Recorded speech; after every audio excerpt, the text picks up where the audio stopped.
Hello boys and girls, Lord Hawkeye here again. It's more market myths, and this time we talk about minimum wage. Alright, this is one that's a particularly sore spot with me because it's something that did affect me when I was starting out in the workforce. Like all disasters, it starts with fundamentally good intentions.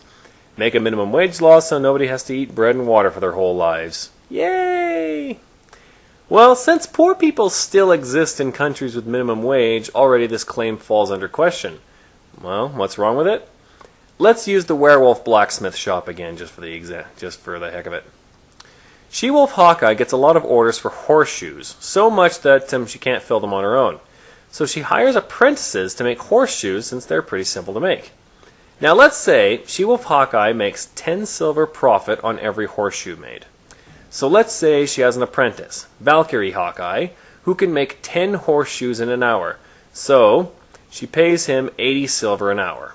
So She-Wolf Hawkeye makes a profit of 20 silver per hour, keeping Valkyrie Hawkeye employed.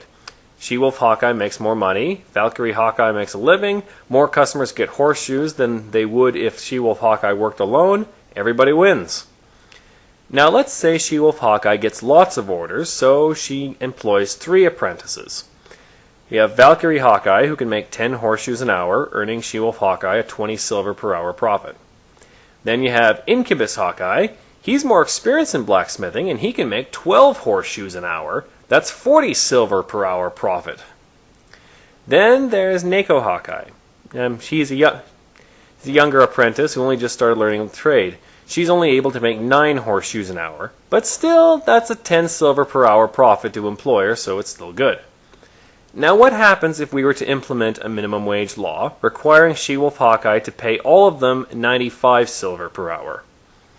Incubus Hawkeye still brings in 15 silver an hour, so he's worth keeping. Valkyrie Hawkeye brings in 5 silver per hour, so that's still fine.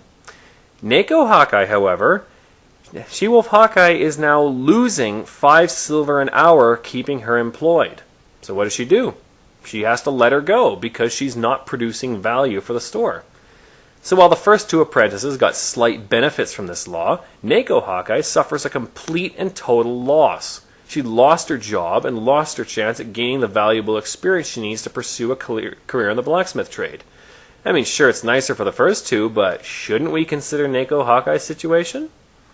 Also keep in mind, Valkyrie and Incubus Hawkeye likely would have gotten raises in their pay eventually anyway. Why? Because if She-Wolf didn't give them raises, a competitor might offer them a better deal to come work at his blacksmith shop instead. You see, competition works both ways. It's not just between business owners.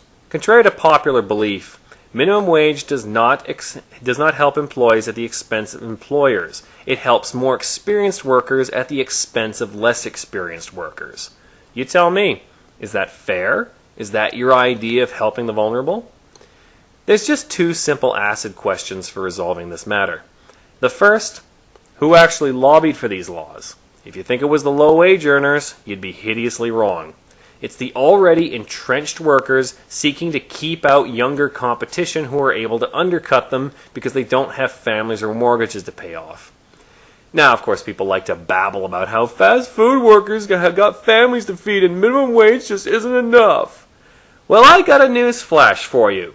Those jobs aren't for you. They're for entry-level workers trying to get experience, so stop muscling in on their turf. It's like a pro baseball player forcing his way into the little leagues and crowding out all the kids it was intended for. The other acid question, what if someone wants to work for less than minimum wage? Are you going to stop him? By force if necessary? If so, explain to me how you're the good guy here, because I'm really not seeing it. If you can't understand why someone would want to work for less, then I would suggest you actually talk to the poor that you claim you're trying to help, rather than just make presumptuous declarations. You know what's the best thing you can do for the poor? Leave them alone and get out of their way. They are not your political pawns. They're grown-ups who can manage their own lives. In short, minimum wage is just more rent seekers using government to keep insiders in and outsiders out. Elitism at its finest. Don't be fooled. Until next time, be aware and be wise.